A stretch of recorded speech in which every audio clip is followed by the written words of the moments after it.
आज राजे सकाळी 100 घोड्यानिशी निघाले. आले कसबे सिंधला. बाजी फुलोजींच्या वाड्यासमोर एक धारकरी आत गेला.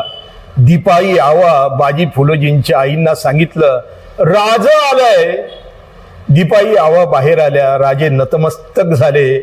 राजांनी दीपाई आऊंचा आशीर्वाद घेतला. राजे म्हणाले, आऊ साहेब, साहेबी समाधान करावयाचे आहे. दीपाई आवा म्हणाल्या, महाराज, बाजी फुलोजी माझे हिरडस मावळातले लोक स्वराज्य कामी खर्च झाले. पदरीचे सर्व भांडवल संपले.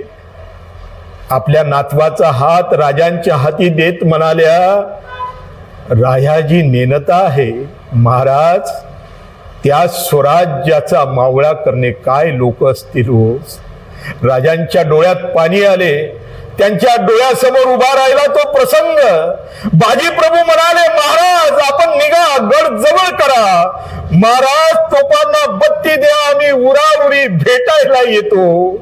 महाराज म्हणाले, नाही बाजी, आम्ही जाणार नाही. इथेच आपल्या सोबत लढू.